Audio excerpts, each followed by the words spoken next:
Quick science po tungkol sa lagnat.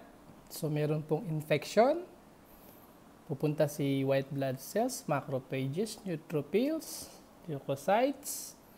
Tapos magsusumbong sila doon sa taas kay anterior hypothalamus sa preoptic area. Sabihin nila, oy, may infection tayo doon.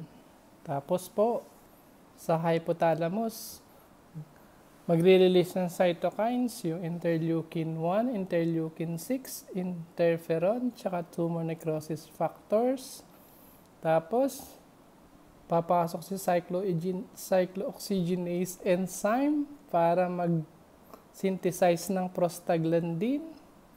Tapos, si prostaglandin pupunta dun sa mga blood vessels, magka-constrict para hindi lumabas yung heat sa katawan, pumasok yung heat sa mas inner portion ng katawan para mag-init.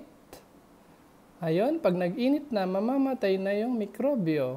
Yun, wiki science ni lagnat. Bye!